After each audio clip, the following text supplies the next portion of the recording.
اهدنا الصراط المستقيم صراط الذين أنعمت عليهم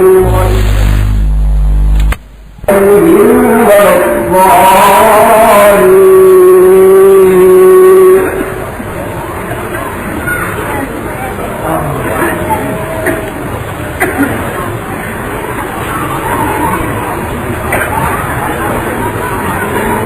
قيل للنبي صلى الله عليه وسلم ما الصراط المستقيم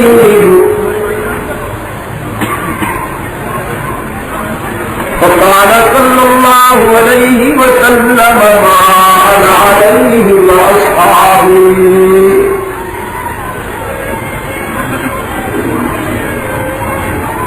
صدق الله مولانا العظيم ونحن على ذلك من الشاهدين والشاكرين والحمد لله رب العالمين.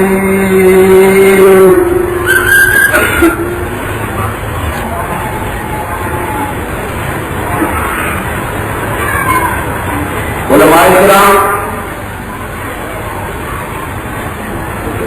بزرگان محترم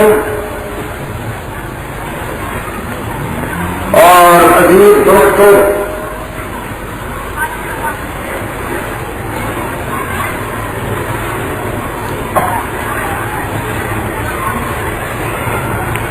قرآن پاک کی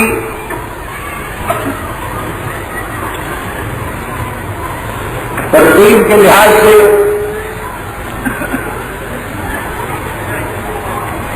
پہلی سورت کا آخری حصہ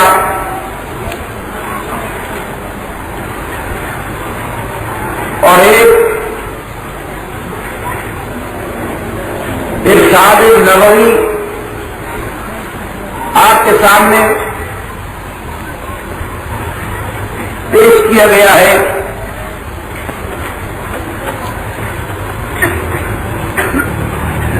میں کچھ اور عرض کرنے کا ارادہ رکھتا تھا، لیکن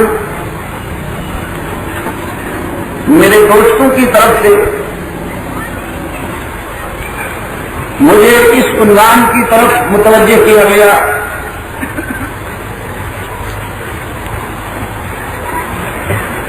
اور اس لحاظ سے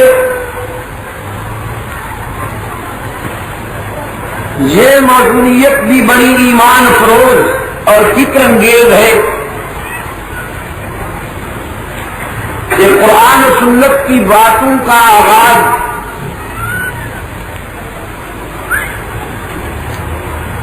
قرآن ہی کے آغاز سے ہو.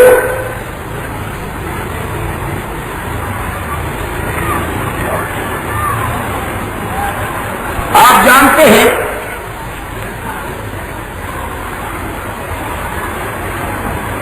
کہ کل 7 آیات پر مشتمل یہ سورت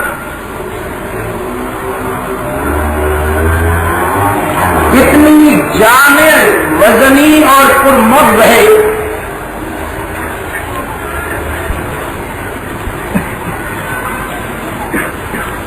کہ ترجمان قرآن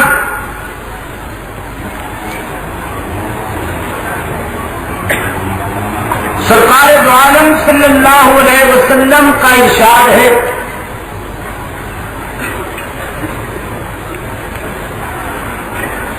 کہ جو کچھ تفصیلاً پورے قرآن میں کہا گیا ہے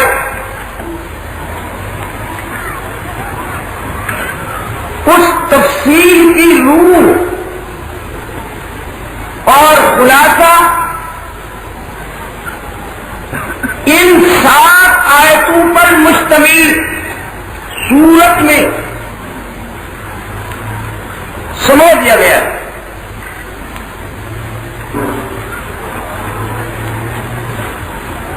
یہی وجہ ہے کہ اس سورہ کریمہ کے دوسرے اسماء کے ساتھ ساتھ ام القرآن سے بھی اسے معنون کیا گیا، یعنی قرآن کی ماں۔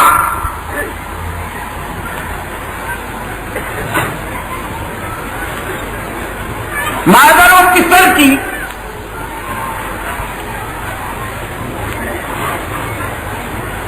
مادی تشبیہ دیتے ہوئے اگر میں آپ کو سمجھاؤں تو یہ کہہ دوں کہ ہر بچہ ماں کے کلیجے سے چمٹ کر سکون حاصل کرتا ہے۔ یہ ماں کا مادری حق ہے، اس کی ممتا کا تقاضا ہے کہ وہ اپنے بچے کو قریب کرتی ہے، سینے سے لگاتی ہے۔ اور آپ دیکھیے کہ جب آپ عابد بن کر کھڑے ہوتے ہیں اللہ کے حضور، ہر رکعت میں بالخصوص جب قرآنی مزاج کا مظاہرہ ہو رہا ہوتا ہے ماہ صیام میں، وہاں یہ بات اور زیادہ وضاحت کے ساتھ سمجھ آتی ہے کہ ہمارے قاری صاحب ہر رکعت میں جب وہ قرآن پاک کا اگلا حصہ تلاوت کرتے ہیں تو اس سے پہلے سورہ فاتحہ پڑھتے ہیں، پھر اسی طرح اگلی رکعت میں قرآن کا اگلا حصہ تلاوت کرنے سے پہلے سورہ فاتحہ پڑھی جاتی ہے، اور اس طرح پر سارے قرآن کی آیات اور سور اپنی مادر محترمہ سے لپٹتی رہتی ہے۔ اس کے مانوی مضمرات اور تبہر کا یہ عالم ہے کہ قرآنی مضامین اللہ نے جسے دل زندہ بخشا ہو اور خدا نے جسے صحت مند نظر عطا کی ہو، جب قرآن پاک کی پہلی سورہ مبارکہ پر وہ غور کرتا ہے تو قرآنی مضامین کی اجمالی جھلک کا نور بغیر کسی دقت کے ان آیات میں تابندہ نظر آتا ہے، جگمگاتا نظر آتا ہے۔ یہ حصہ جو میں نے آپ کے سامنے تلاوت کیا ہے خاص طور پر دعا یا مفہوم رکھتا ہے۔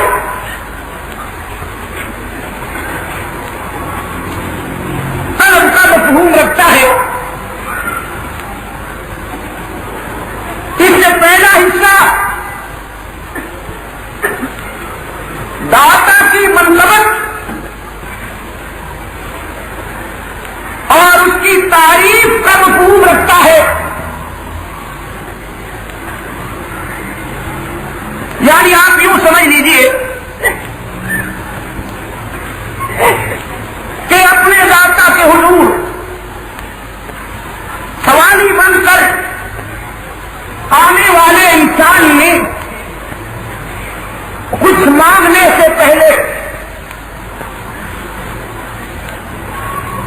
اپنے داتا کی تعریف کی ہے، اس کے جود و سخا کا اعتراف کیا ہے،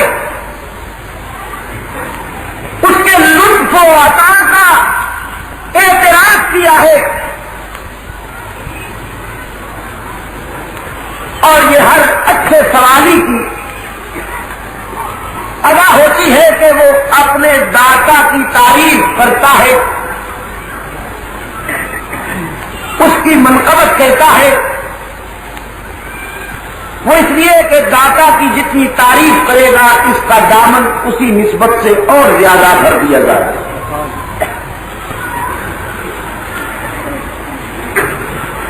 علماء کرام نے لکھا ہے کہ اگر کسی کو مانگنے کا سلیقہ نہ آئے تو داتا کی بندہ نوازی کے باوجود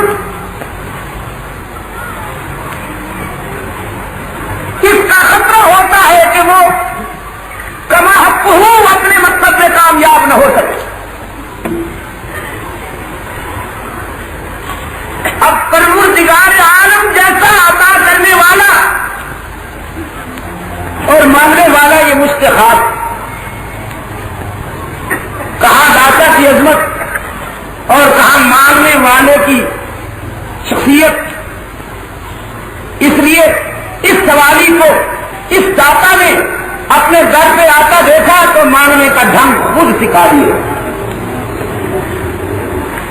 مانگنے کا سلیقہ خود سکھا دیا کہ میرے در پہ آ کے اس انداز میں لب کھول کے محرومی کا امکان ہی باقی نہ رہے۔ چنانچہ آپ دیکھیے تو صحیح کہ عاجزی، انکسار، تواضع اور رفقت کا پیکر بن کر جب عابد اپنے معبود کی بارگاہ میں کھڑا ہوتا ہے، اس کی زبان کے ساتھ اس کے دل کی دھڑکنیں بھی شامل ہوتی ہیں، اور خدا کرے کہ ہر نمازی کو یہ کیفیت نصیب ہو جائے۔ یقین کر لیجیے کہ جس نمازی کی زبان کے ساتھ اس کے دل کی دھڑکنیں شامل نہیں، وہ نماز کم ہوتی ہے اور ایکسرسائز زیادہ ہوتی ہے، اور پھر اس کے نتائج بھی آپ سمجھ سکتے ہیں۔ اہل اللہ کی نماز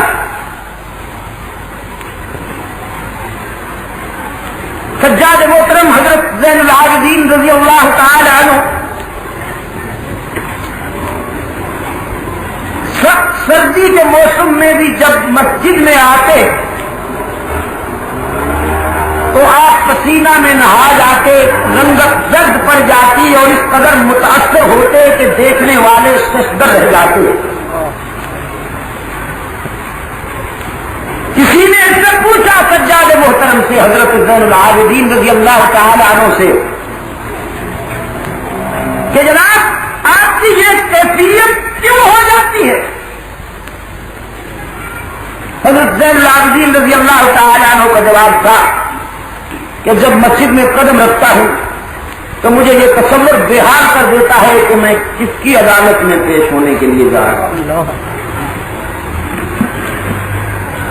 ہماری نمازوں کا تو یہ عالم ہے کہ جس کو بستر سے نیند نہیں آتی وہ مسجد میں آ کے سوتا ہے۔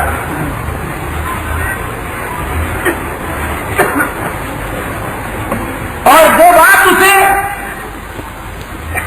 دوسرے اوقات میں یاد نہیں آتی، نماز میں کھڑے ہوتے ہی داستانوں کا دفتر کھل جاتا ہے۔ حق تعالی ہمیں اپنی بارگاہ میں عبادت کرتے وقت زبان کے ساتھ دل کی حاضری کی بھی توفیق بخش۔ آمین۔ تو رفقت قلبی کے ساتھ انسان جب اپنے ماتا کے حضور کھڑا ہوتا ہے، پہلا جملہ جو اس کی زبان سے آتا ہے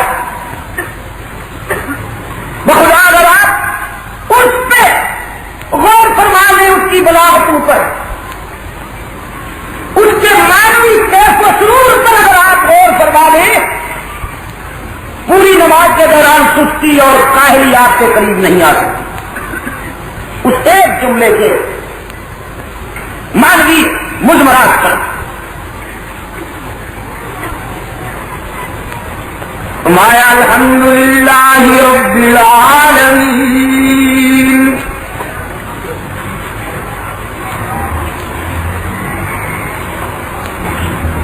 تعریف اور تشکر کے سارے مفہوم مخصوص ہیں اس ایک ذات کے لیے جو ساری کائنات کا داتا ہے. عالمین کا رب ہے. عالمین کا انبیاء و مرسلین کی تخصیص نہیں ہوئی. اولیاء و متقین کی تخصیص نہیں ہوئی.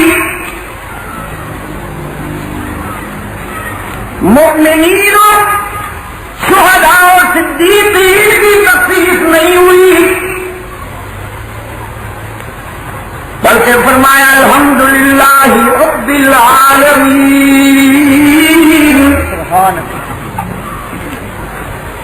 یعنی رزق دینے کے معاملے میں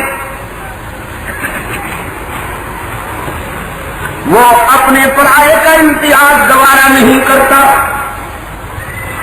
دوستوں کا بھی رب، بھائیوں کا بھی رب، اپنے آستانے پر جھکنے والوں کا بھی داتا، اور اللہ کے در سے کبھی سر نہ جھکانے والے کے لیے بھی رزق بند نہیں ہوتا. کراچی کے دوستوں، میں تو کہا کرتا ہوں کہ اس کی اس ربوبیت کی ادا کا دنیا میں کون مقابلہ کر سکے کہ اپنوں کو روکھی سوکھی پہ خوش کر لیتا ہے، دشمنوں کو مرغم عطا کرتا ہے، اپنوں کو خط و خاچات میں جھونپڑوں میں راضی کر لیتا ہے، اور اپنے باغیوں کو محل عطا کرتا ہے.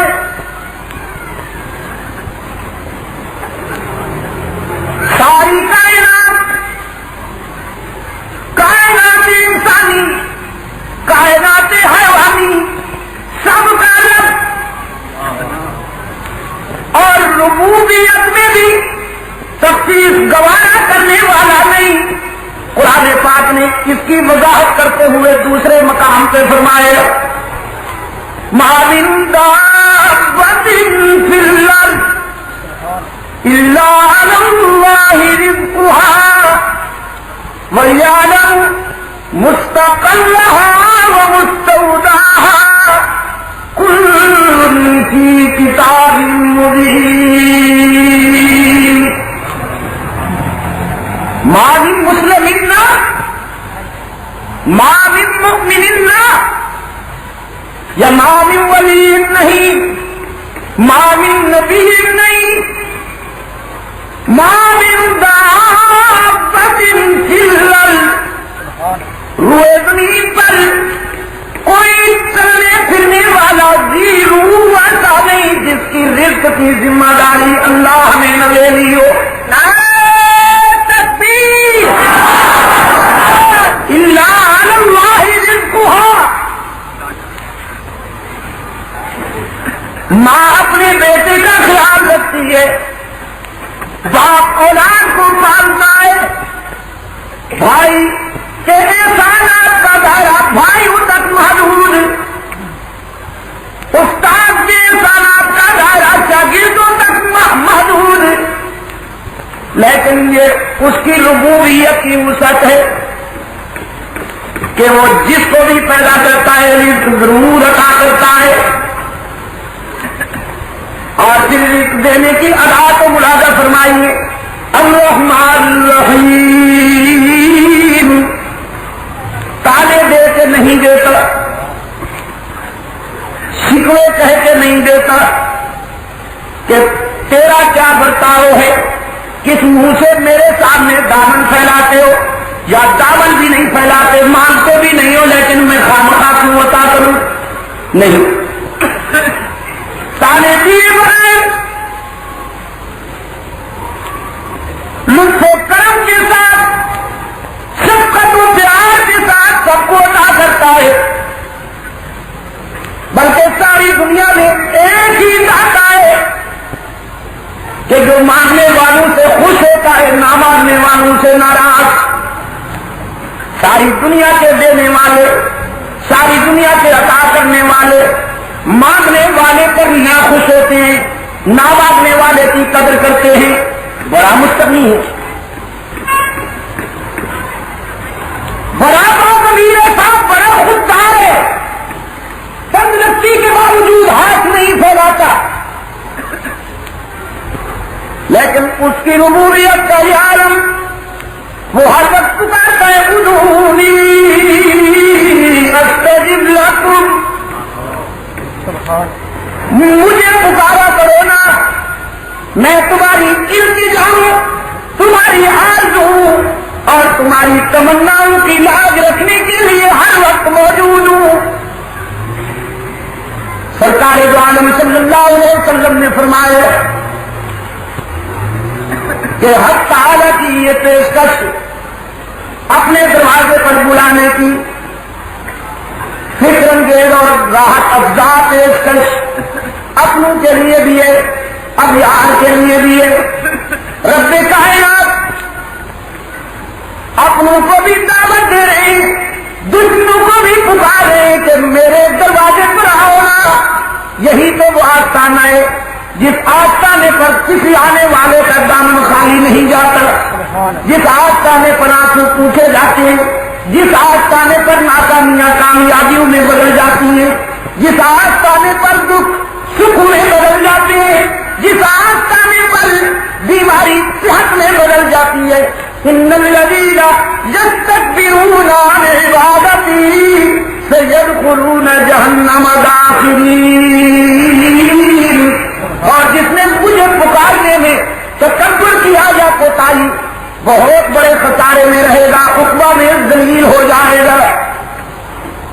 نہ مانگنے والوں پر ناراض. اور کراچی کے دوستوں، یہاں الذین یستکبرون عن عبادتی، اس عبادت سے مقصود سجدے رکوع یا قیام نہیں ہے. اس عبادت سے مراد اللہ کو پکارنا، مشکلات میں پکارنا. سرکار دو عالم صلی اللہ علیہ وسلم نے فرمایا کہ یہ بھی عبادت، مشکلات میں پکارنا بھی عبادت. پہلے کہا گیا ادعونی، مجھے پکارو، استجب لکم، میں تمہاری پکار کو شرط قبولیت سے نواز دوں گا. آگے چل کے فرمایا الذین یستکبرون عن عبادتی، جو مجھے نہیں پکارتے سیدخلون جہنم داخرین، وہ جہنم میں منہ کے بل ڈالے جائیں. اس کے معنی یہ ہوئے کہ مشکلات و مسائل میں پکارنا یہ بھی عبادت ہے. جب مشکلات و مسائل میں پکارنا عبادت ہے تو خوشیوں میں اسی کو یاد رکھنا عبادت نہیں ہے؟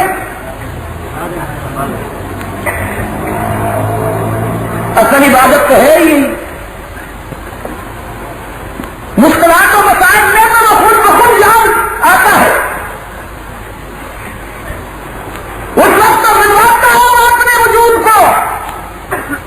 خوش نصیب وہ ہوتا ہے جو راحتوں کے زمانہ میں بھی محسن کو یاد رکھے اور اسے کبھی نہ بھولے. میرے عزیز دوستوں، دیتا بھی سب کو ہے اور دیتا بھی مہربانی کے ساتھ. تانے دے کر نہیں دیتا، دل شکنی کر کے نہیں دیتا، سب کو عطا کرتا ہے ترش روئی کے ساتھ نہیں، بندہ نوازی کے ساتھ. اور اب ماننے والے کی زبان پر تیسرا جملہ ہے مالک یوم الدین. میرے داتا تیرے در پہ جو آئے ہوں تو یہ بھی میرا عقیدہ ہے اور پختہ یقین ہے کہ اچھائیوں کا بدلہ دینے والا بھی تیرے سوا کوئی نہیں، اور خطاؤں کی سزا یا جرائم کا احتساب کرنے والا بھی تیرے سوا کوئی نہیں. میں جزا و سزا کے دن کا مالک و مختار بھی تجھے سمجھتا ہوں. تیرے سوا کوئی مختار کل نہیں. جس طرح تیرے سوا کوئی رزق دینے والا نہیں، اللہ کے سوا کوئی رزق دینے والا نہیں. اونچی آواز سے کہلواؤں گا، اللہ کے سوا کوئی رزق دینے والا. اسی طرح پر یہ بھی وعدہ کیا کہ تیرے سوا کوئی مختار کل بھی نہیں. اختیار تیرے پاس سارا اختیار ہے، باقی سب مانگنے والے، تو عطا کرنے والا. باقی سب سوالی، تو تنہا داتا. اسی کی ہی تو بارگاہ ہے جن سے آواز آئے گی حشر کے دن، منزل الذی یشفع عنده الا بإذنہ. وہ ہے کون جو اس کی اجازت کے بغیر کسی کی سفارش کر سکے، کسی کی اپروول کر سکے. کہا تو یہ کہ جسے چاہے جہنم سے نکال کر جنت میں بھیج دے. یہاں تو یہ کہا جا رہا ہے کہ کسی بد نصیب کی سفارش کرنے کے لیے بھی کسی کو ضرورت نہیں ہوگی جب تک کہ وہ اجازت نہیں دے.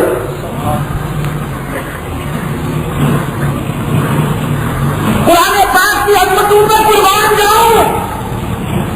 قرآن پاک نے تو جہالت کا ایک نقش مٹایا ہے. انسان کے فکر و نظر میں ابلیس اور ابلیس کی ذریت نے جو جراثیم پیدا کیے اور بیماریاں پیدا کی ہیں، قرآن کے آب حیات نے ایک ایک نقش کو ڈھونڈا. مالک و مختار بھی تو، تیرے سوا کوئی مختار کل نہیں، ولی بھی نہیں، شہید بھی نہیں، نبی بھی نہیں. نبی بھی تیرے در کے سوالی، تجھ سے ماننے والے انہیں بھی تیرے سوا عطا کرنے والا کوئی نہیں. اگر یعقوب نے بیٹا حضرت یعقوب علی نبینا علیہ التسلیم کا سرزن ان کی آنکھوں سے اوجل ہو گیا تو اس کا استغاثہ بھی تیری عدالت میں ہے، اس کے آنکھوں بھی تیری بارگاہ میں، یا کسی اور کی بارگاہ. میرے عزیز دوستو،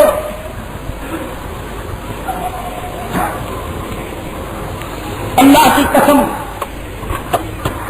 نہیں کہ نبوت کے مقابلے میں وہ اپنے اصیل بھی نہیں اس کا، لیکن پیغمبر کو دیکھیے کہ آنسو سارے اللہ کے سامنے، اپیلیں اسی کے سامنے، التجائیں اسی کے سامنے.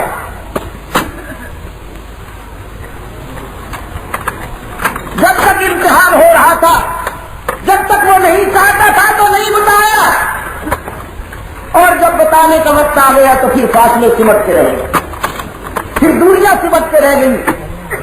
وہ فاصلے جو عام طور پر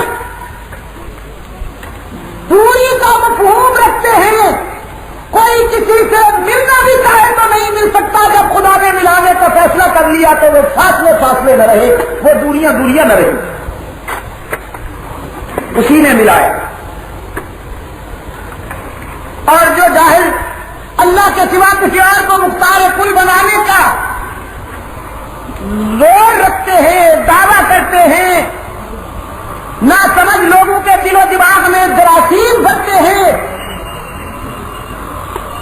میں پہلے بھی کہہ چکا ہوں، آج اس بات کو پھر دہراتا ہوں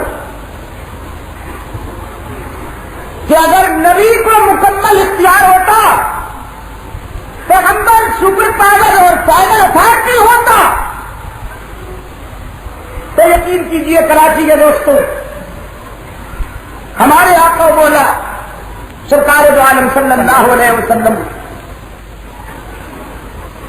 اپنے ایک پسندیدہ شخص کے بارے میں کوشش کرتے ہیں مار سے بچ جائے. اسے تبلیغ فرماتے ہیں, زندگی کے ہر موڑ پر راہ دکھانے کی کوشش فرماتے ہیں, لیکن اب اس کا آخری وقت آیا اور اس وقت تک وہ ہدایت یافتہ نہیں ہوا تو رحمت للعالمین صلی اللہ علیہ وسلم اس کے پاس جا کے فرماتے ہیں کہ میرے کان میں توحید و رسالت کا اقرار کر لو, حشر میں تیرا گواہ بن جاؤں گا. لیکن جب کوئی انکار کرتا ہے تو حضور دل گرفتہ ہوتے ہیں. رب کائنات کی طرف سے وضاحت کی لا تهدی من احببت ولكن اللہ یہدی من یشاء. میرے نبی مختار کل تو نہیں, اختیار تیرے پاس نہیں, میرے پاس ہے. جسے چاہوں ہدایت عطا کروں, جسے میں نہ چاہوں تیری آرزو اور تمناؤں کے باوجود اسے ہدایت نہیں مل سکتی. اور جسے میں چاہوں وہ تجھ سے دور رہتے ہوئے بھی ہدایت یافتہ ہو سکتا ہے. چاہوں تو حبشے کے بلال کو ہدایت عطا کر دوں, چاہوں تو کرم کی اویس کو ہدایت عطا کر دوں, چاہوں تو فارس کے سلمان کو ہدایت کی روشنی عطا کر دوں, چاہوں تو روم کے شعیب کو ہدایت کا نور عطا کر دوں. اور جسے میں ہدایت نہ دوں اسے دنیا کی کوئی طاقت ہدایت نہیں دے سکتی. ایمان اور عقیدے کی بات ہے کراچی کے دوستوں کے نہیں, اس لیے کہ اختیار اللہ کے سوا کسی کے پاس نہیں, پہلے بھی نہیں تھا, اب بھی نہیں ہے, اور آئندہ بھی اس کے سوا کوئی مختار کل وہ بوڑھا نہیں ہوا, وہ ریٹائرڈ نہیں ہوا. اب جو جہالت نے دوسرے آستانے گھر لیے ہیں کیا سوچ کر کہ بچے مانگنے ہوں تو زلفوں والی سرکار کے پاس جاؤ, ملازمت حاصل کرنی ہو تو فلاں کوئی زلفوں والی سرکار کے پاس, کوئی جناب کلیاں والی سرکار کے پاس, کوئی مچھو والی سرکار کے پاس, اور میں اور آپ صرف اسی ایک تکبیر, اس لیے کہ اس کے سوا کوئی مختار کل نہیں. اب مانگنے والے کی زبان پر ایک نازک وعدہ آ گیا, اپنے داتا سے وعدہ کرتا ہے ایاک نعبد و ایاک نستعین. میرے موسم اعظم تیرے سوا کوئی معبود نہیں, تیرے سوا کوئی مشکلات میں کام آنے والا نہیں, تو ہی ہماری زمین کی نیاز مندیوں کے لائق وعدہ کر رہا ہے. ہماری زمین کی نیاز مندیوں کے لائق تیرے سوا. نماز نے تو یہ وعدہ کیا, اور مسجد سے باہر نکلتے ہی کہیں نخل برکت کی چھاؤں میں سجدہ. کیا کہا ہے حالی مرحوم نے, کہیں مرنے والے کے پاؤں میں سجدہ, اشاروں میں سجدہ, اداؤں میں سجدہ, مزاروں میں اور خانقاہوں میں سجدہ, اور اس کا نام رکھا ہے تعظیم. خدا کے سوا کسی اور کے آگے جھکنے کا نام کیا رکھا ہے؟ تعظیم. دکانداروں نے اس کا نام رکھا ہے تعظیم. آئے ماشاءاللہ والوں نے, ماشاءاللہ والوں نے دنیا کے بازار میں دھاندلی کرنے والوں پر تو چھاپے مارے ہیں, پتہ نہیں وہ طاقت کب پیدا ہوگی جو دین میں دھاندلی کرنے والوں پر چھاپا مارے.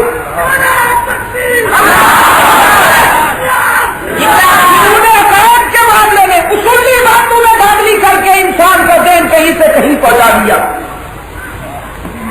وہی مسلمان جس کی زمین سرکار دو عالم صلی اللہ علیہ وسلم کے سامنے سجدے کے لیے نہیں جھکی, آج کی زمین کو کہاں کہاں جھکا رکھا ہے یار لوگوں نے کہ جی خدا ڈائریکٹ تو نہیں ملتا نا، ڈائریکٹ نہیں انڈائریکٹ ملتا ہے. کیا مطلب؟ یعنی مجھ سے ہو کے جائیے گا، سیدھا چلا گیا تو یہاں کچھ نہیں پڑے گا. خدا کو ملنا ہے تو پہلے ادھر ہو کے جائیے حضرت صاحب کے پاس، یہ ملائیں گے. اور منطق ملاحظہ فرمائیے، منطق یہ گھر رکھی ہے، دلیل یہ گھر رکھی ہے کہ کپاسی کے بغیر کوئی افسر نہیں ملتا، جینے کے بغیر مکان کی چھت پہ نہیں چلا جا سکتا، تو ہمارے بغیر خدا کیسے ملے؟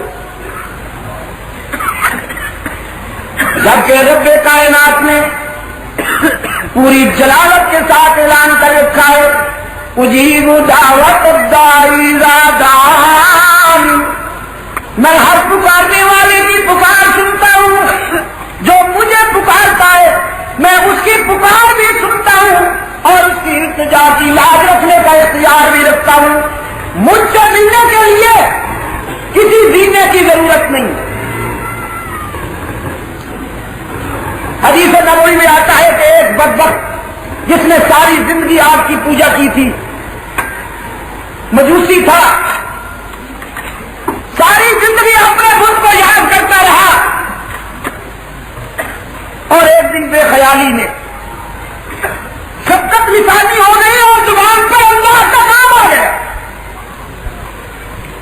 جان کر نہیں بھول کر اس کی زبان پر یا صنم کی جگہ یا سمجھ آ گیا، تو حق تعالیٰ کی بارگاہ جلالت سے آواز آئی کہ ہاں بولے نا کیا چاہتے ہیں. ملائکۃ اللہ نے عرض کیا اللہ میاں وہ بھول کر تجھے یاد کر رہا ہے. خدا قدوس نے فرمایا وہ بھول کر یاد کر رہا ہے، میں تو بھول کر نہیں جواب دے رہا. اس نے ساری زندگی باطل کو پکارا ہے، اسے کوئی جواب نہیں ملا، آج اس نے حق کو پکارا ہے تو اسے کوئی جواب نہ ملے، آخر بندہ تو میرا ہے، جائے کہاں. اللہ میرے عزیز دوستو، وعدہ کیا مانگنے والے نے، وعدہ کیا سوالی نے اپنے داتا سے کہ تیرے سوا میری زمین پر کسی اور کا حق کٹ جائے گی، لیکن تیرے سوا کسی اور کے سامنے جھکے گی نہیں. اور ہے بھی یہی. کہاں بے شک اگر یہی ہوتی تو پتہ نہیں صورتحال کیا ہوتی. اگر ہماری زمین اللہ کے سوا کسی اور کے سامنے نہ جھکتی تو یقین فرمائیے کہ آج ہمارے ادبار اور ہمارے زوال کا تماشا دنیا نہ دیکھتی.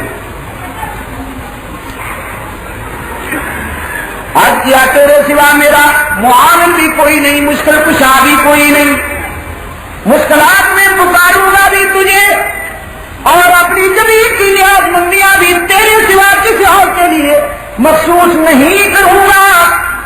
سرکار دو عالم صلی اللہ علیہ وسلم نے جو جماعت تیار کی، کراچی کے مسلمانوں مجھے بتاؤ تو صحیح کہ فخر رسول مولائے کل حاجی سبل سرکار دو عالم صلی اللہ علیہ وسلم سے بڑھ کر خدا کے بعد اس آسمان کے نیچے اور زمین کے اوپر کوئی واجب التعظیم ہے؟ اور صحابہ کرام رضوان اللہ تعالی علیہ مجمعین، اگر میں یہ کہوں تو کوئی مبالغہ نہیں کہ ان سے بڑھ کر کوئی حضور کا احترام کرنے والا نہیں.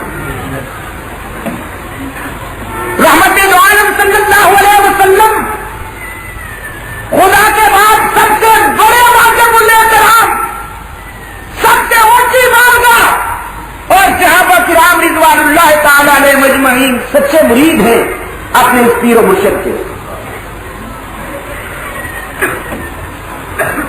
آج تو کوئی کسی کا مرید بنتا ہے ملازمت حاصل کرنے کے لیے، کوئی بنتا ہے اولاد حاصل کرنے کے لیے، اولاد پیروں سے.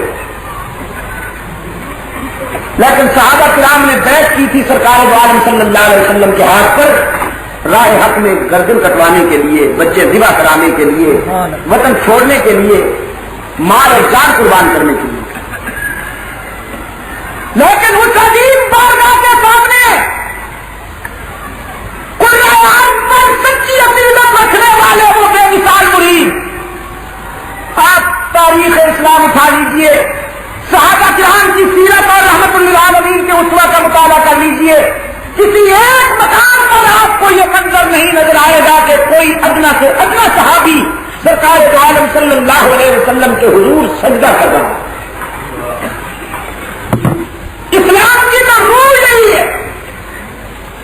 اور آپ نبوی تعلیمات کا مطالعہ کریں تو اس نتیجے پر پہنچنے میں آپ کو کوئی تاخیر اور دقت نہیں ہوگی کہ رحمت عالم صلی اللہ علیہ وسلم کا دنیا انسانیت پر سب سے بڑا احسان یہ ہے اور نبی کے پروگرام کی روح یہ ہے کہ انسان کی جبین خدا کے سوا کسی اور کے آگے نہ جھکے.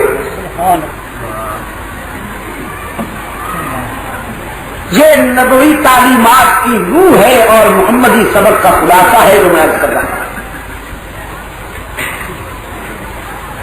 تعلق ہونا چاہیے. اس کا مطلب یہ نہیں کہ جو اللہ والے ہیں جن کی زندگی سرکار دو عالم صلی اللہ علیہ وسلم کی غلامی میں رنگی ہوئی ہے ان سے تعلق نہیں ہونا چاہیے. ہرگز نہیں. میں کبھی بھولے سے بھی یہ بات نہیں کہہ سکتا. میرا مطلب یہ ہے کہ جو حق اللہ کا ہے وہ کسی اور کو نہیں ملنا چاہیے.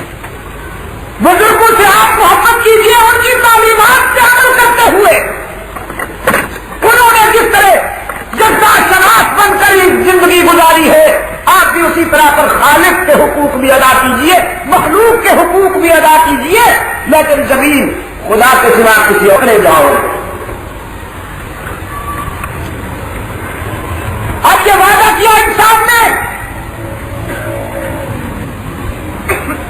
داتا کی رحمت متوجہ ہوئی, اس کا لطف و کرم متوجہ ہوا ماننے والے کی طرف,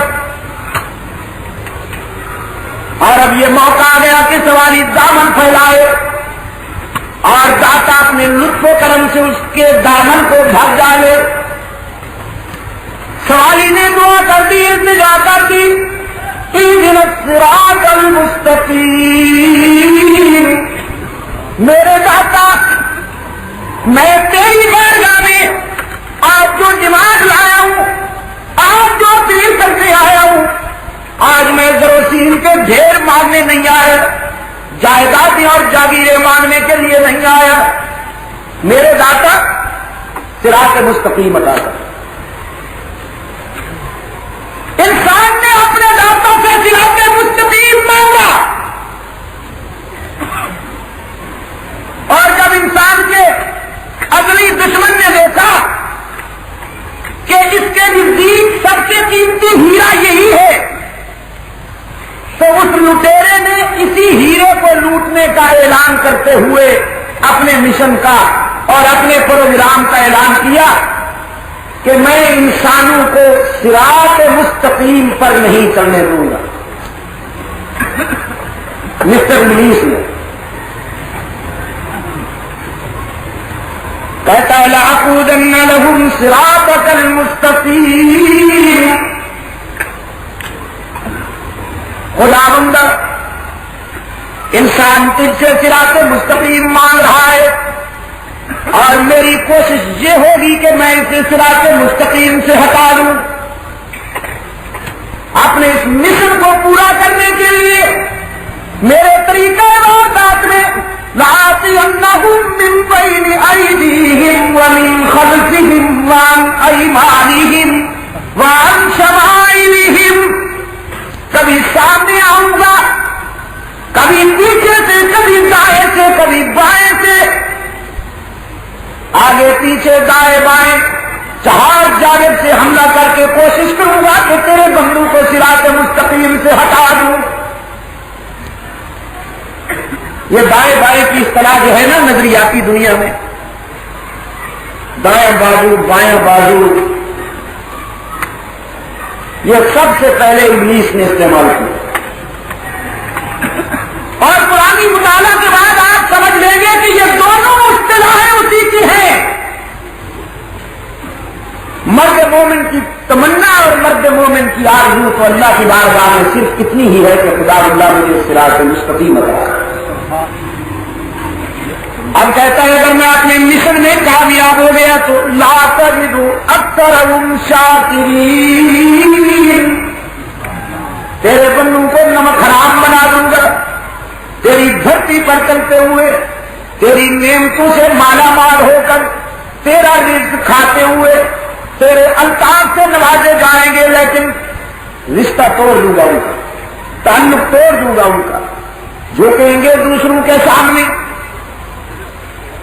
آرزویں وابستہ کریں گے دوسروں کے سامنے، مانگنے جائیں گے دوسروں کے پاس، بندے تیرے ہوں گے، مانگیں گے دوسروں سے، بندے تیرے ہوں گے، جھکیں گے دوسروں کے سامنے، وہ حق جو تیری ذات کے ساتھ مخصوص ہیں، ان حقوق میں دوسروں کو شریک بنا کر انہیں نمک حرام بنا دوں گا، شکر گزار نہیں رہیں گے۔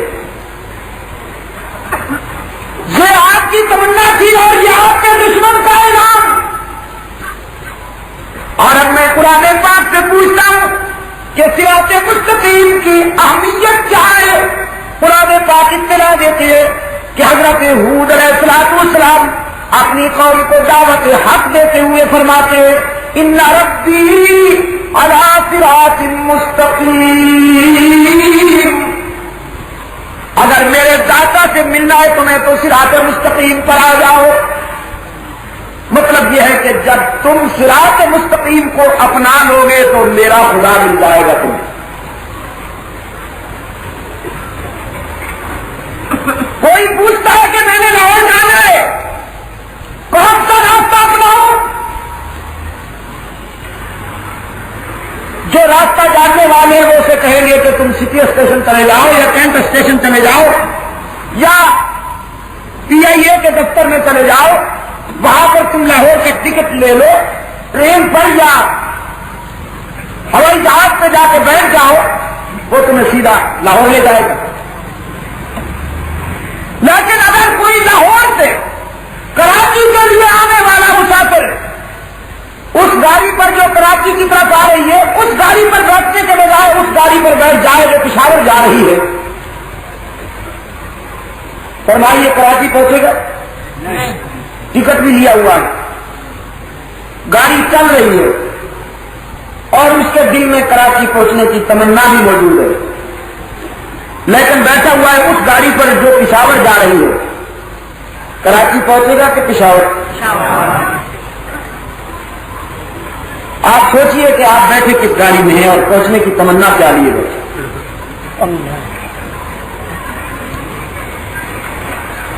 پچھلے دنوں ثانیہ رونما ہوا ہے بیت اللہ میں،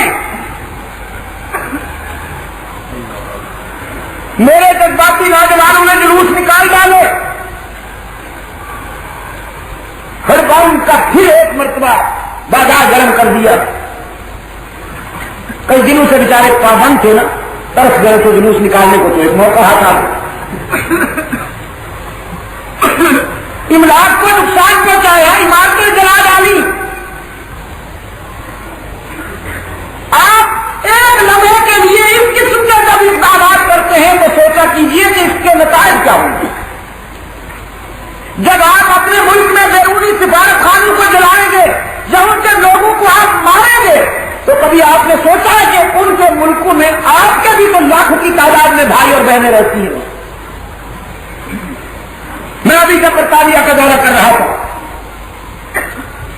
وہاں مجھے دوستوں نے بتایا کہ جب اس قسم کی کوئی خبر آتی ہے کہ برطانیہ کا سفارت خانہ جلایا گیا یا امریکہ کے سفارت خانے پر مظاہرہ ہوا ہے تو وہ دوست بتا رہے تھے کہ ہم گھروں میں بیٹھ کر کانپتے ہیں کہ پتہ نہیں ہمارا حشر یہ لوگ کیا کریں۔ آپ ان کے 2 یا 3 آدمی کو مار ڈالیں، وہ آپ کے ہزاروں اور لاکھوں بھائیوں کو اگر ان کی جان اور آبرو کو دشمن بن جائیں تو یہ سودا مہنگا ہے یا آپ کامیاب ہیں؟ تو سوچا کیجئے نا، خدا کے لیے جذبات میں آ کر ہوش میں نوازیا کیجئے۔ ایک بات ذہن میں بٹھا لیجیے کہ بیت اللہ کی حرمت اور بیت اللہ کی آبرو کی حفاظت کرنے والا تو بیت اللہ کا مالک، اس عظیم گھر کا مالک اس کی حرمت اور عزت کی حفاظت کر سکتا ہے، اس نے کر کے دکھائی. لیکن اس وقت اگر اس قسم کی صورتحال سامنے آتی ہے تو یقین فرمائیے کہ وہ ہمیں تبدیل کی جا رہی ہے. حالات جب کھلیں گے آپ کے سامنے تفصیل آ جائے گی کہ بیت اللہ کی عزت اور ناموس کو کوئی خطرہ نہیں. جب حالات کا رخ واضح ہو کر آپ کے سامنے آئے گا، چاہیے تو یہ تھا کہ آپ فیصلہ کر لیں کہ آج کے بعد ہماری کوئی نماز قضا نہیں ہوگی. قومی سطح پر آپ فیصلہ کر لیتے کہ آج کے بعد ہم جھوٹ نہیں بولیں گے، کسی کی آبرو اور کسی کی جان و مال کے لیے ہم قاتل یا غاصب نہیں بنیں گے. معاشرے میں ہمارے لیے جو اللہ اس کے رسول کی طرف سے ذمہ داریاں ہمیں سونپی گئی ہے وہ پوری کریں گے، بجائے اس کے کہ آپ ایک اچھے انسان اور ایک مثالی مسلمان بننے کا عہد کرتے آپ نے پھر وہی پرگاؤں کا مظاہرہ کر لیا. میرا خیال ہے بہت کم ایسے لوگ ہوں گے جنہوں نے اپنی زندگی پر نظر ثانی کی ہو، جنہوں نے اپنے آپ کو سنبھالا دیا کہ اتنے بڑے امتحان اور اتنی بڑی تبدیلی کے بعد ذرا ہم سنبھل جائے، ذرا اپنے آپ کو تبدیل کر لیں. بہت کم.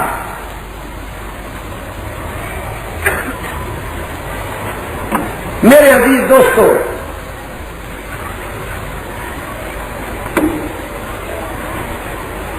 حضرت ہود علیہ السلام فرماتے ہیں صراط مستقیم کی شاہراہ صداقت سے آ جاؤ تو خدا سے تمہیں قرب حاصل ہو جائے گا، خدا مل جائے گا.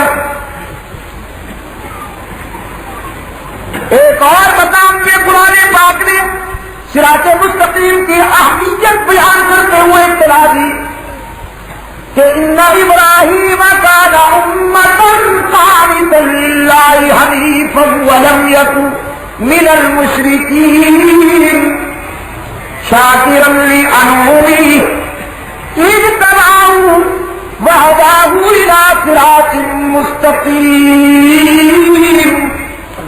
حضرت ابراہیم علیہ السلام نے راہ حق میں اثار و قربانی کا جو مظاہرہ فرمایا، رب کائنات نے فرمایا ہم نے اپنے خلیل کو اس کی انتظا دیتے ہوئے اپنی دوستی کے لیے بھی چن لیا اور صراط مستقیم بھی عطا کر دیا.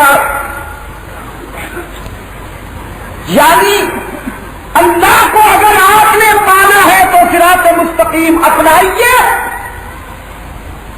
اور اگر آپ نے ملت خلیلی میں شامل ہونا ہے، ملت ابراہیمی میں شامل ہونا ہے، تو بھی آپ کو صراط مستقیم ہی اپنانا پڑے گا کہ خلیل اللہ کا بھی یہی راستہ. تیسرے مقام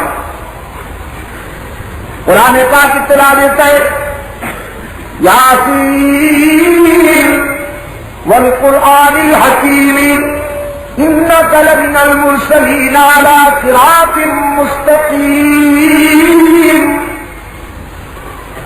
رب کائنات نے اپنے معبود کو فرمایا میرے پیغمبر ہم نے تیرے سر پہ رسالت کا جگمگاتا تاج بھی رکھا ہے اور تجھے صراط مستقیم بھی عطا کیا ہے. خلیل اللہ کو بھی صراط مستقیم عطا ہوا اور سرکار دو عالم صلی اللہ علیہ وسلم کو بھی ہم تعالیٰ نے صراط مستقیم عطا فرمایا. چوتھے مقام پر قرآن پاک نے فرمایا وَإِنَّكَ لَتَهْدِي إِلَىٰ صِرَاطٍ مُسْتَقِيمٍ. میرے پیغمبر ہم نے آپ کو بھی صراط مستقیم عطا کیا اور آپ کی ذمہ داری بھی یہی ہوئی کہ آپ میرے بندوں کو خلق خدا کو صراط مستقیم کی طرف بلائیں، صراط مستقیم کی دعوت دیں. یعنی آپ خود بھی صراط مستقیم پر چلنے والے ہیں اور مبلغ بھی صراط مستقیم کے. نہیں جھکنی چاہیے، اسی کی ہی عبادت کرو. فاعبدوہ، یہ نہیں کہ اس کی بھی عبادت کرو. حضرت عیسیٰ علیہ السلام کے فرمان میں بڑا کثیر اشارہ ہے کہ ان کے سوا اگر کسی اور کی عبادت کرو گے تو پرلے درجے کی نمک خرابی ہوگی، جب محسن وہی ہے تو اب عبادت میں بھی اللہ کے ساتھ کسی اور کو شریک نہ بناؤ، اسی کی ہی عبادت کرو۔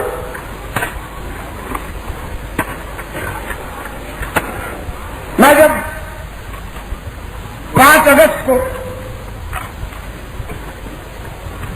تبلیغی دورے پر جاتے ہوئے لندن ایئرپورٹ سے گزرا تو کچھ دوستوں نے مجھ سے سوال کیا۔ دوستوں نے کیا؟ بس امیگریشن کے دوستوں نے،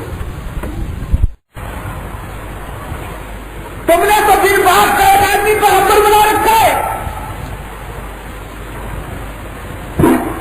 تو عیسائی دنیا کی طرف سے اس الزام کا جواب یہ دیا گیا کہ وہ اللہ کا بیٹا ہے، عیسیٰ علیہ السلام کا باپ خدا ہے۔ اب اپنے طور پر آپ مطمئن ہو جائیے، لیکن انسانی زمین اور انسانی فطرت اس غیر فطری جواب پر مطمئن نہیں ہو سکتی۔ خدا کا بیٹا، خدا کسی کا باپ، لیکن یہودی محاذ کی طرف سے حضرت عیسیٰ علیہ السلام کو دی جانے والی انسانی کا جواب قرآن پاک نے جو دیا ہے اس پر پوری انسانیت جھوم اٹھتی ہے۔ قرآن پاک کا موقف سنو، قرآن پاک نے فرمایا ان مثل عیسیٰ عند اللہ کمثل آدم خلقه من تراب ثم قال له كن فيكون۔ حضرت عیسیٰ علیہ السلام کی مثال رب کائنات نے فرمایا، بس جو سمجھ لیجیے کہ جیسے ہم نے حضرت آدم علیہ السلام کو بغیر مار بغیر باپ سے پیدا کیا، انہیں عیسیٰ علیہ السلام کی تکلیف سے حیرت ہوتی ہے کہ ان کا باپ نہیں نظر آتا تمہیں۔ حضرت آدم علیہ السلام کی حیرت نہیں ہوتی کہ ان کی تو ماں بھی نہیں ہے، ان کا باپ بھی نہیں ہے، وہ تم نے مان لیا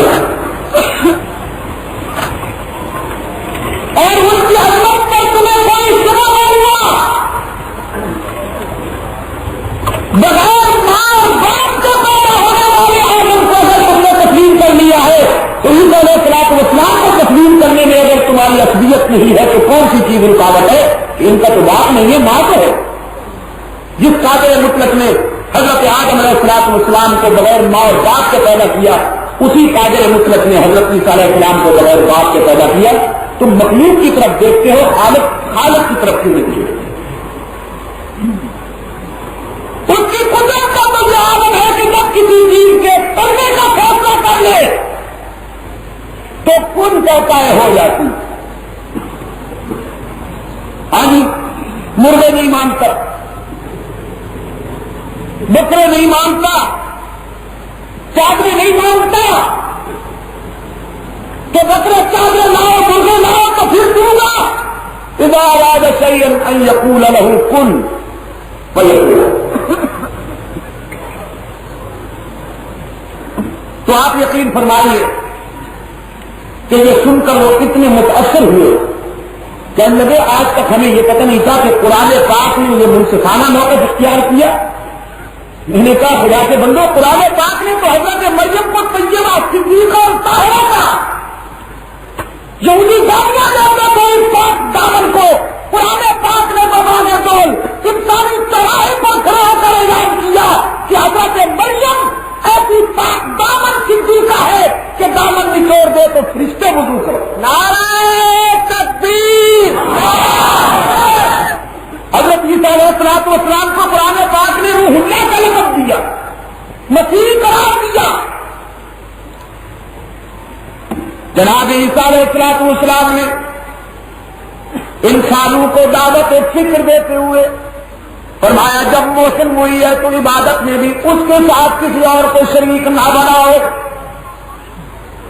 ان اللہ ربی وربکم فاعبدوہ ھذا صراط مستقیم۔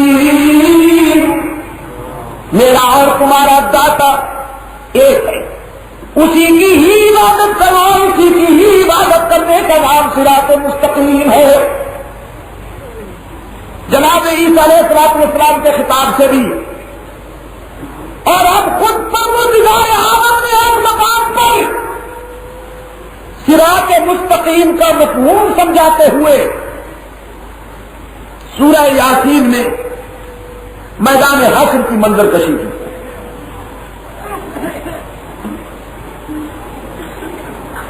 یا رب کائنات میدان حشر میں فرمائے گی وامتازوا اليوم ایھا المجرمون.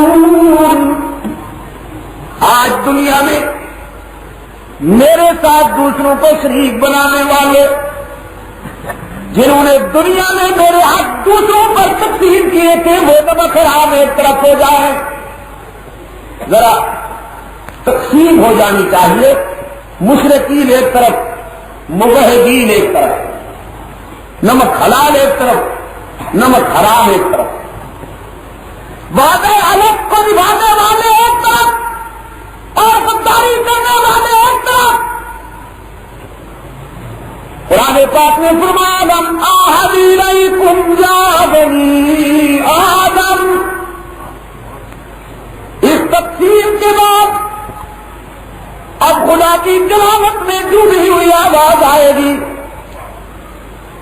انسانوں کیا تمہیں یاد نہیں ہے کہ میں نے تم سے وعدہ لیا تھا اللہ تعبد الشیطان, کہ دنیا میں جا کر شیطان کی عبادت نہ کرنا, شیطان کی راہ پہ نہ چلنا, شیطان کی لیڈرشپ کو تسلیم نہ کرنا, شیطان کو اپنا قائد نہ بنانا, شیطان کو اپنا رہنما نہ بنانا.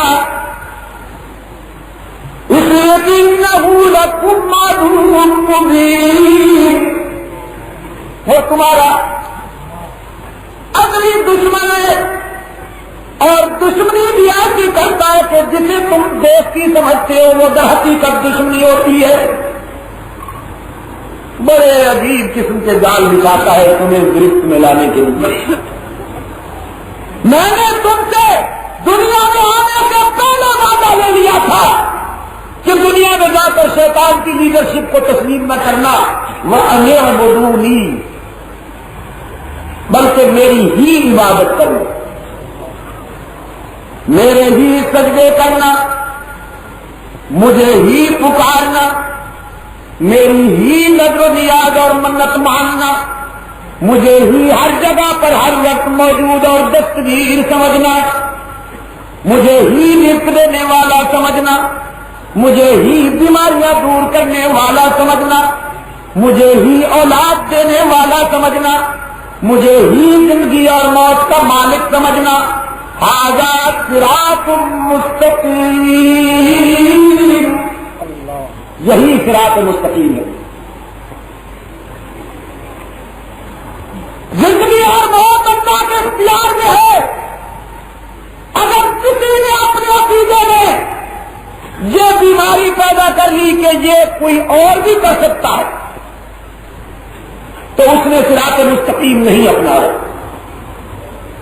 عزت دینا خدا کے اختیار میں ہے. اگر کسی نے اپنے عقیدے میں یہ جراثیم پیدا کر لیے کہ کوئی اور بھی ہے تو صراط مستقیم کے اس نے تقاضے پورے نہیں کیے. اولاد دینا اللہ ہی کے اختیار میں ہے. اور اگر کسی نے اپنے عقیدے میں یہ بات شامل کر لی کہ کوئی اور بھی دے سکتا ہے,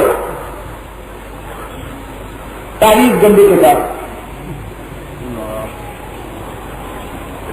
سعودی عربیہ میں ایک بزرگ سے ملاقات ہوئی مدینہ منورہ میں. یہاں پاکستان میں وہ تعویذ دیتے ہیں. آج کل بہت سے دوست تعویذوں کا کاروبار کر رہے ہیں. جب سے سیاسیات سے پابندی ہوئی ہے تعویذ لکھ رہے ہیں. تو میں نے کہا کل شہری جو علاج اصلی اب اپنی اصل ٹھکانے. میں نے کہا حضرت کوئی نقش کوئی تعویذ اور مان لگا وہ سب پاکستان میں چھوڑ کے آئے. میں نے کہا کیوں؟ کہ میں نے اگر تعویذ ساتھ لاتا اور یہاں سعودی والوں کو پتہ چل جاتا تو 6 مہینے جیل میں اگلے حد تک یہی رہنا پڑتا.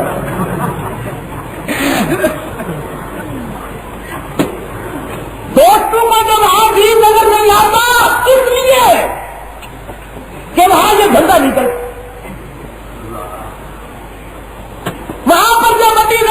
جا سکتی. یہ مراقن سلسلہ یہاں ہے خیر سے. 100 روپے والا تعویذ، 5 روپے والا تعویذ، جی 100 والا تعویذ، 500 والا تعویذ، وہاں پر یہ دھندا نہیں چلتا دوستو. اور اس لیے ان دوستوں کو وہاں بھی نظر نہیں آتا. فرماتے ہیں مکہ اور مدینہ میں انگلینڈ میں کچھ دوستوں نے جب میں نے وہاں جا کر اللہ کا نام لے کر سر کو بدعت کے بت بھانا شروع کیے تو کچھ لوگوں نے تحریری چیلنج دیا کہ آپ ہم سے منا کر. اب میں نے انہیں تحریراً جواب دیتے ہوئے فرمایا کہ اگرچہ حالات اس کا تقاضا نہیں کرتے کہ ہم باہمی سرفتول میں مبتلا ہو کر دشمنوں کو خوش کریں. اب فرمائیے یہاں تو ہونی یہ صورت حال یہاں بھی نہیں چاہیے تھی، لیکن وہاں انگریزوں کے ملک میں جب مسلمان ایک دوسرے کا غریبان پکڑیں گے وہ اسے مشرک اور وہ اسے کافر کہے گا تو ذرا سوچیے کہ وہ کیا کریں گے، دشمن کیا کریں گے. کہ ہمیں کیا مسلمان بنائیں گے کہ یہ تو خود ایک دوسرے کو کافر بنا رہے ہیں. لیکن میں نے ان سے کہا کہ میں یہ بھی نہیں چاہتا کہ آپ پھر میرے چلے جانے کے بعد یہ کہیں کہ ہمارا سامنا کرنے کی ضرورت نہ ہو سکی. میں نے 3 دوستوں کے نام پیش کیے کہ ان کے ساتھ شرائط مناظرہ کی بات کر لیجئے، ہم بیٹھ کر ایک دوسرے سے تبادلہ خیالات کر لیں گے. آج جب مناظرہ کے منصفین کے لیے بات آئی تو ہماری طرف سے جو منصفین پیش کیے گئے تھے ان میں ایک نام تھا بیت اللہ کے امام کا، ایک نام تھا مسجد نبوی کے امام کا، ایک نام تھا سعودی سفارت خانے کے سفیر کا، ایک نام تھا جامعہ ازہر کے پرنسپل کا، اور ایک نام تھا مدینہ یونیورسٹی کے محترم اور پرنسپل. فرمان لگے کسی عاشق رسول کا نام لکھیے یہ تو سب کے سب راضی.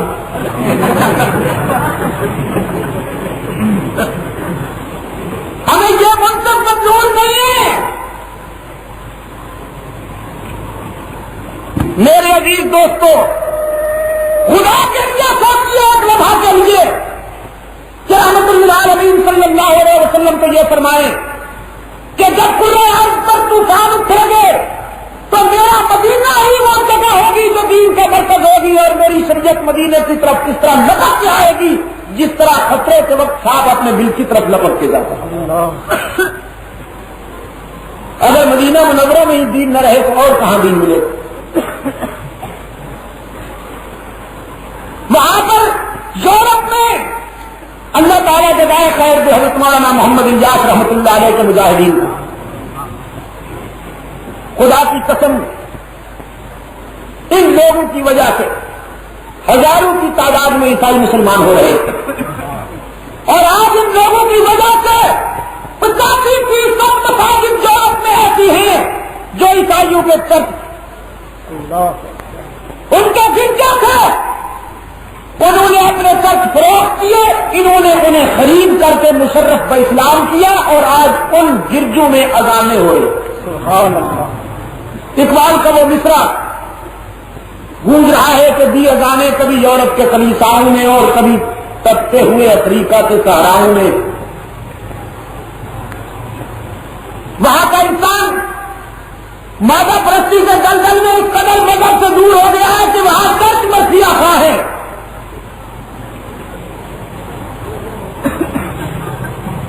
نئی نسل وہاں کی کہیں اور پہنچ گئی ہے، بوڑھے مایوسی کا شکار ہے، چرچ ویران پہ رہتے ہیں، دل آ کر وہ بڑھایا جاتا ہے تو ان کو فروخت کیا جاتا ہے، اور ہمارے دوست ان کو خرید کر مسجد بنا دیتے ہیں.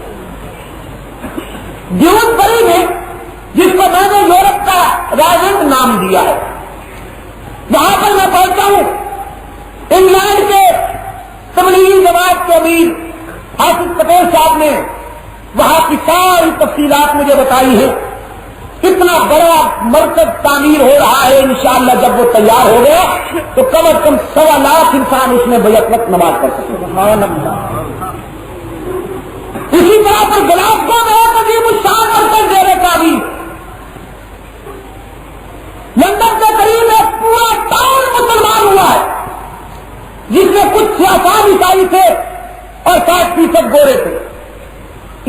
مجاہدین کی کوششوں کی وجہ سے انہوں نے رحمت للعالمین کی غلامی اختیار کر لی. لیکن ہمارے پاس دوست جاتے ہیں وہ فرماتے ہیں کہ تبلیغی جماعت والے تو مسلمان ہی نہیں. کیوں مسلمان نہیں؟ اس لیے کہ وہ یہاں آ کے مفت تبلیغ کرتے ہیں, کسی سے کھانا نہیں لیتے, کسی سے ناشتہ قبول نہیں کرتے, اپنا کرایہ خرچ کر کے آتے ہیں. یہ کہاں مسلمان ہے؟ میرے عزیز دوستو, قرآن پاک سے میں نے پوچھا کہ صراط مستقیم سے معنی کیا ہے, تو جواب آیا کہ خدا کی عبادت میں کسی اور کو شریک نہ بنانا, یہی صراط مستقیم ہے. اور رب العزت کی بارگاہ میں سوال کے لیے ہاتھ اٹھانے والے انسان نے اپنے سوال میں ذرا تفصیل اب کرتے ہوئے گزارش کی, صراط الذین انعمت علیہم, میرے داتا میں تجھ سے وہ راستہ مانگتا ہوں جس راستے پر وہ خوش نصیب انسان چلتے رہے جس پر تیری نعمتوں کی بارش ہوئی, جسے تو نے اپنے لطف و کرم سے نوازا. میں اس طبقے کی سہارا تجھ سے مانگتا ہوں, ان خوش نصیب انسانوں کا راستہ تجھ سے طلب کرتا ہوں جن پر تو نے اپنے لطف و کرم کی برکھا برسا دی. قرآن پاک نے اللہ کی بارگاہ سے انعام حاصل کرنے والوں کے 4 گروہ بیان کیے ہیں. 4. سب سے پہلے انبیاء, پھر صدیقین. برادران اہل سنت ذرا دل و دماغ کو حاضر کر کے بیٹھیے اور قرآن پاک کے اشاروں کو اپنے دل و نگاہ کی گہرائیوں میں جگہ دیجیے. قرآن پاک نے فرمایا الذین انعم اللہ علیہم من النبیین سبحان اللہ والصدیقین والشہداء والصالحین. 4 طبقے اللہ کی بارگاہ سے انعام حاصل کرنے والوں کے 4 طبقے بیان کیے قرآن پاک میں. سب سے پہلا انعام حاصل کرنے والے انبیاء, اس داتا نے سب سے پہلے نوازا ہے انبیاء کو علیہ السلام. اور کراچی کے دوستوں سب سے زیادہ انعام ملا ہے آمنہ کے لال. اس کسان اعظم نے سب سے زیادہ اپنے لطف و کرم کی بھجا برسائی ہے عبداللہ کے یتیم پر. اس دن جب طواف زیارت ہم کر رہے تھے بیت اللہ میں, حالانکہ نتاج کو بہت زیادہ بڑھا دیا گیا ہے. جن حجاج کرام نے آج سے 5-6 سال پہلے حج کیا تھا اس وقت صورتحال اور تھی, اب تو مطاف بہت وسیع کر دیا گیا ہے. لیکن اس کے باوجود طواف زیارت کرتے وقت جو ہجوم تھا اور ہم طواف کر کے وہ مؤذن کے چبوترا کے نیچے آ کھڑے ہوئے تو اس طرح لگتا تھا جیسے سمندر میں بہت بڑا کوئی بھور نظر آ رہا. میں نے اپنے دوستوں سے ایک جملہ کہا کہ اسی مکہ سے مہاجر بن کر جانے والے یتیم مکہ کی عزت کو دیکھی.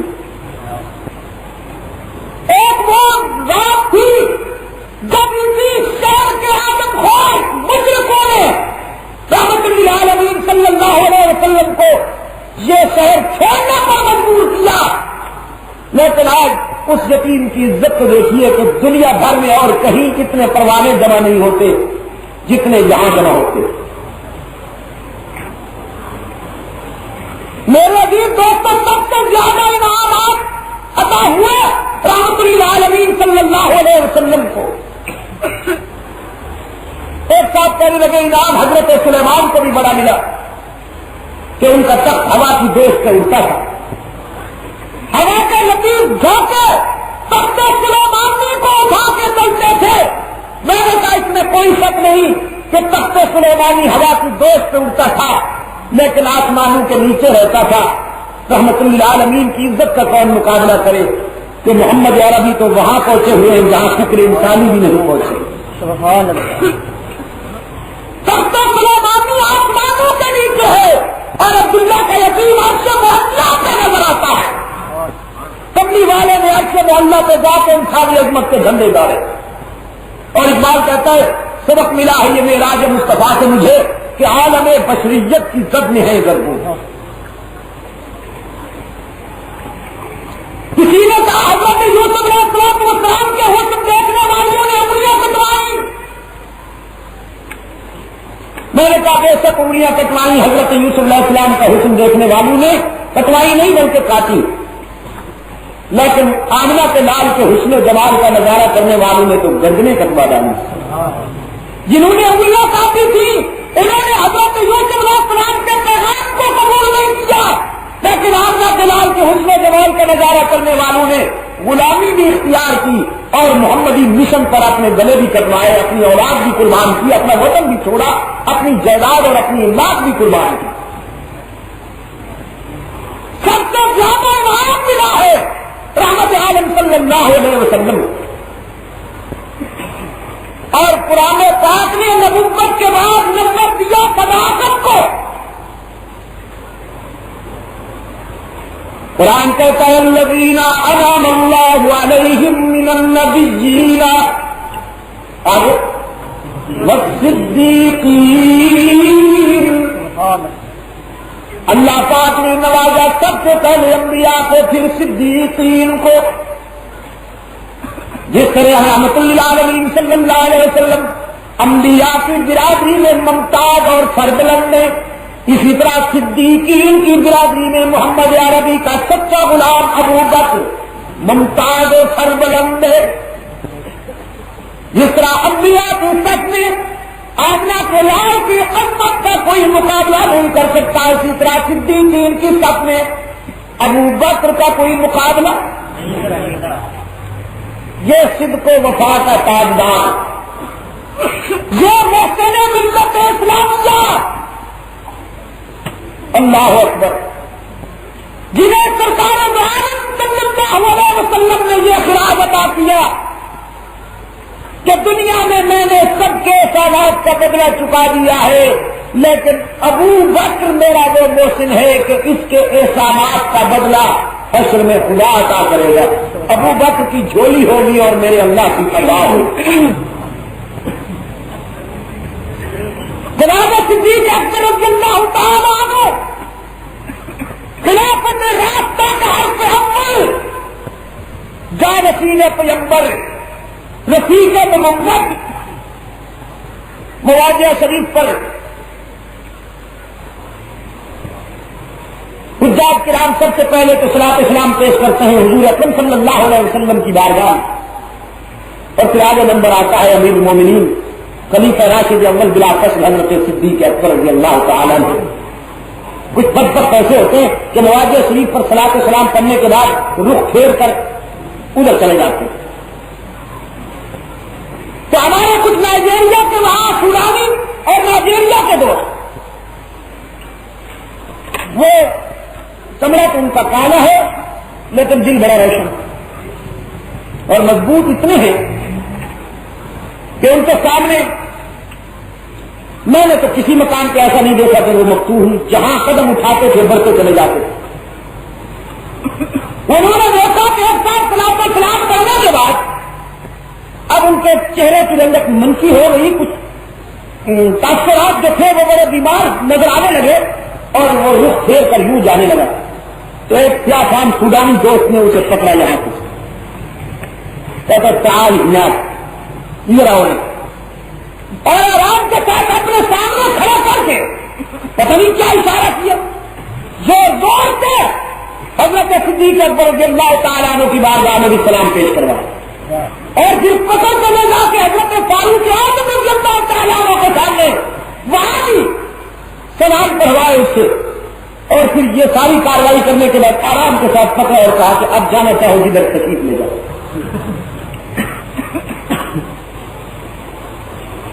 میرے عزیز دوستوں صدیق وہ خوش نصیب ہے کہ جتنے زندگی بھر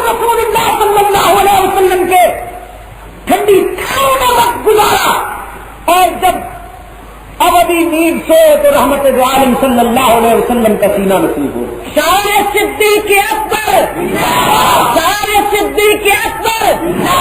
روضہ اقدس میں مزارات کی ترتیب یہ ہے کہ صدیق اکبر رضی اللہ تعالیٰ عنہ کا سر حضور اکرم صلی اللہ علیہ وسلم کے مقدس سینے کے سامنے، اور جناب فاروق اعظم رضی اللہ تعالیٰ عنہ کا سر تقریباً صدیق اکبر کے سینے کے سامنے.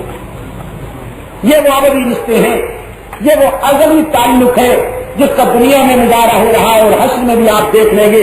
رحمت للعالمین صلی اللہ علیہ وسلم نے ایک مرتبہ اپنے غلاموں کو جب کہ آپ اس حالت میں تھے کہ دائیں ہاتھ میں ابو بکر کا ہاتھ اور بائیں ہاتھ میں فاروق اعظم کا ہاتھ تھا، تو اپنے شاگردوں سے فرمایا کہ آج بھی دیکھ لو، حشر میں بھی دیکھ لینا، جیسے آج ہم یہاں اکٹھے کھڑے ہیں حشر میں بھی اسی طرح اکٹھے آ رہے ہیں.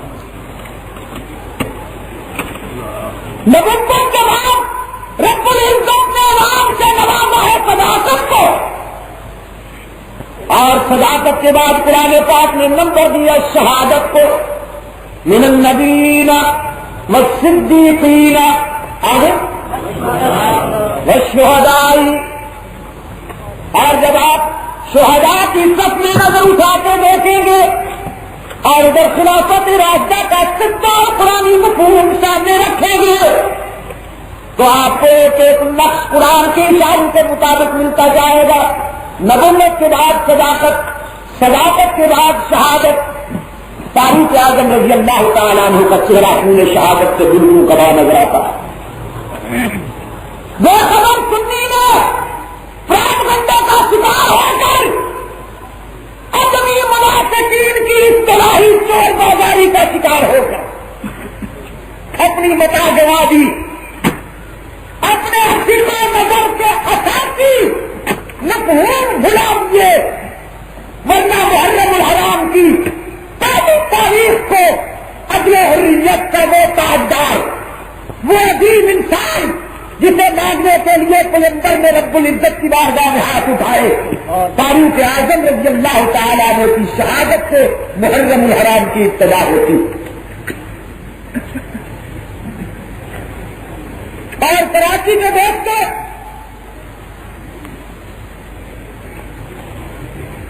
سن 24 ہجری کو ذوالحجہ کی آخری تاریخوں میں ملت اسلامیہ کے لیے وہ اذیتناک دور شروع ہوا جب مسجد نبوی منبر پہلے اپنے ساتھی حضرت عبد الرحمن ابن عوف کا بازو پکڑ کر مصلے پر کھڑا کرتے ہیں کہ میں تڑپتا رہوں لیکن اللہ کی عبادت میں خلل نہ آنے پاؤں. جہاں امیر مومنین کے صبر و تحمل کا جواب نہیں، وہاں آپ اس جماعت کو بھی خراج تحسین پیش کیجیے کہ 22 لاکھ مربع میل کا فرما روا گھائل ہو کر زخمی پڑا ہے لیکن ان کی عبادت میں خلل نہیں آتا. ہمیں تو آج اگر کوئی مچھر بھی کاٹ جائے تو ہماری نماز میں کیفیت عجیب ہو جاتی ہے. کوئی تقاضا ہو نہ ہو، ہاتھ چل رہے ہیں، پاؤں اٹھ رہے ہیں اور نگاہیں تو پتہ نہیں کہاں سے کہاں چلی جاتی ہیں، اور ذہن وہ تو ماشاءاللہ پرواز کرتا ہے 25,000 فٹ کی بلندی پر. لیکن آپ اس جماعت کی عبادت میں اخلاص کا اندازہ فرمائیے کہ اتنا بڑا عظیم واقعہ ہو گیا کہ 22 لاکھ مربع میل کا فرما روا، وہ عدل و انصاف کا بین الاقوامی نشان، جس کے کردار کی دھمک سے کیسر و کسرا کی ماں مرتی تھی، آج وہ زخمی ہو کر نڈھال زمین پر پڑا ہے. لیکن نماز پڑھنے والوں میں سے کوئی ایک بھی ایسا نہیں ہے جو عبادت کے تقاضوں کو فراموش کر دے. فاروق اعظم رضی اللہ تعالیٰ نے اپنے دوستوں سے پوچھتے ہیں کہ مجھ پر حملہ کرنے والا کون ہے. بتایا جاتا ہے امیر المومنین مجوسی بے ایمان ہے، ابو لولو فیروز. حضرت فاروق اعظم کے قاتل کا نام کیا تھا؟ فیروز. ابو لولو تو کنیت ہے نا، اور آپ بھی اپنے بچوں کا نام فیروز مان لو نا. آپ سے میری مراد یہ نہیں کہ آپ سارے، آپ سے میری مراد یہ ہے کہ کچھ ایسے کم فہم یا بے خبر میرے دوست ہیں جو اپنے بچوں کا نام فیروز رکھتے ہیں، اس لیے کہ آپ کے گریبان میں چھپا ہوا وہ حریف آپ کے دل و دماغ پر اپلائی کرتے ہوئے اس نے اس نام کو آپ کی نظر میں محبوب کر دیا کہ چونکہ یہ نام فاروق اعظم رضی اللہ تعالیٰ عنہ کے قاتل کا تھا، اس لیے آپ کی نظر میں ایک مستقل سازش کے تحت اس نام کو مرغوب و محبوب بنا دیا گیا، اور آج سنی مسلمان اپنے بچے کا نام فیروز رکھتا ہے۔ اور ہمارے تو وزیر گزرے یہاں فیروز خان روم والقلم وما یسطرون، نہ ہانڈی بچی تو نہ نون۔ فیروز میں حضرت امیر المومنین رضی اللہ تعالیٰ عنہ جب سنتے ہیں کہ میں ایک مجوسی کے ہاتھوں سے قتل کیا گیا ہوں، اللہ کا شکر ادا کرتے ہیں اور اتنی زور سے اللہ اکبر کہتے ہیں کہ دور دور تک فاروق اعظم کے یہ کلمات تشکر سنے جاتے ہیں، فرماتے ہیں اللہ کا شکر ہے کہ میں کسی کلمہ گو کے ہاتھوں سے نہیں مارا گیا، کافر کے ہاتھوں سے مارا گیا۔ اور پھر اپنی روحانی مادر محترمہ حضرت صدیقہ رضی اللہ تعالی عنہا سے پوچھتے ہیں کہ ماں جی اگر آپ پسند فرمائیں تو میں اپنے آقا کے قدموں میں لیٹ جاؤں، میں اپنے بھائی کے پہلو میں سو جاؤں۔ حضرت عائشہ رضی اللہ تعالی عنہا کی طرف سے جواب آتا ہے کہ فاروق میں نے یہ جگہ اپنے لیے پسند کر رکھی تھی، لیکن آج میں اپنی چاہتوں پر تیری تمنا کو ترجیح دیتے ہوئے روضہ اقدس میں تجھے دفن ہونے کی اجازت دیتی ہوں۔ فاروق اعظم رضی اللہ تعالیٰ عنہ کو صدیقہ کائنات کی طرف سے جب یہ پیغام ملتا ہے تو چہرہ اقدس پہ راحت اور مسرت کی کرنیں آ جاتی ہیں، فرماتے ہیں کہ اب میں خوش ہو کر عالم فانی سے عالم جاودانی کا سفر کروں گا، اب مجھے کوئی دکھ نہیں ہے، میری زندگی کی یہ آخری تمنا بھی پوری ہو گئی۔ فاروق اعظم رضی اللہ تعالیٰ عنہ نے خدا کی بارگاہ میں دو آرزویں ظاہر کی، فرمایا اللہم ارزقنی شہادتا فی سبیلک واجعل موتنی فی بلد حبیبک۔ پروردگار عالم میری آرزو یہ ہے کہ مجھے موت بھی شہادت کی عطا کرنا، بستر پر ایڑیاں رگڑ رگڑ کر نہ مروں بلکہ شہید ہو کے مروں، یہ بھی اللہ کی طرف سے عطا ہے نا۔ حضرت خالد بن ولید رضی اللہ تعالیٰ عنہ جس کی تلوار نے ہزاروں کافر سنہار کیے، آخری وقت جب بستر عدالت پہ لیتے ہوئے آنکھوں میں آنسو جاری ہوتے ہیں، دوست پوچھتے ہیں خالد تو نے تو بڑی کامیاب زندگی گزاری، تیرا رونا سمجھ میں نہیں آتا، تو اسلام کا فخر ہے، سیف اللہ ہے۔ سرکار دو عالم صلی اللہ علیہ وسلم نے اپنے خالد کو یہ خطاب عطا فرمایا کہ خالد اللہ کی تلوار ہے۔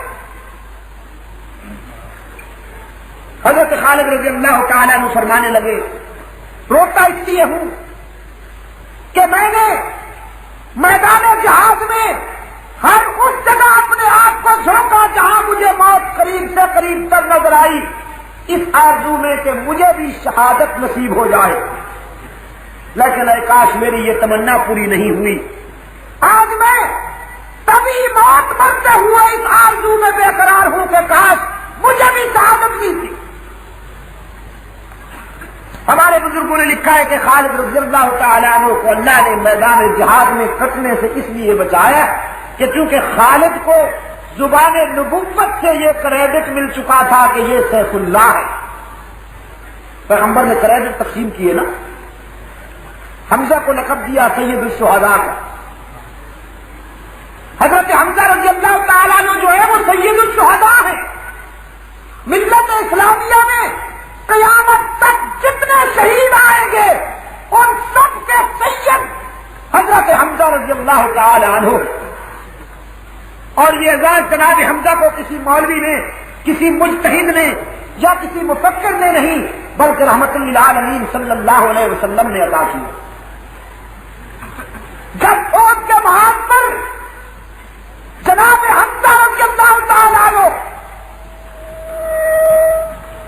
کی لاش مبارک کے 11 ٹکڑے ہو چکے تھے. قاتل وحشی نے سرکار دو عالم صلی اللہ علیہ وسلم کے چچا کی لاش کے 11 ٹکڑے کر دیے تھے. رحمت للعالمین صلی اللہ علیہ وسلم تشریف لائے اور اپنے چچا کی مظلومیت کا یہ منظر دیکھ کر آپ دیدہ ہوئے. حضور اکرم صلی اللہ علیہ وسلم کی آنکھوں میں شفقت کے آنسو آ گئے. مجھے ایک بات بتائیے کراچی کے پڑھے لکھے دوستوں، جس شہید پر نبوت آپ دیدہ ہو جائے جس کی مظلومیت کو دیکھ کر، تو دریاؤں کی مچھلیوں کو رونا چاہیے اس پر کہ نہیں؟ جواب ڈھیلا بھی. آسمان کے ستاروں کو رونا چاہیے کہ نہیں؟ صحرا میں چیونٹیوں کو بھی رونا چاہیے کہ نہیں؟ لیکن نہیں روئی. آج تک کسی نے نہیں کہا وہ مظلوم جس کی مظلومیت پر نبوت آمیزہ ہوئی اس کے بارے میں تو آج تک کسی نے نہیں کہا کہ دریاؤں میں مچھلیاں روئیں اور آسمان سے خون برسا. کہا کسی نے؟ سنا کبھی آپ نے؟ اس لیے کہ اگر اس کے بارے میں یہ کہیں تو یہ نہیں ملتا. منڈی میں قیمت اور جہاں یہ ملتا ہے، جب وہ شہید ہوئے تو آسمان سے خون برسنے لگا. مال ملتا ہے نا یہاں چونکہ مال کا بھرپور ملتا ہے تو مچھلیاں بھی روتی نظر آئی، آسمان سے خون بھی برستا نظر آیا اور پتہ نہیں کیا کیا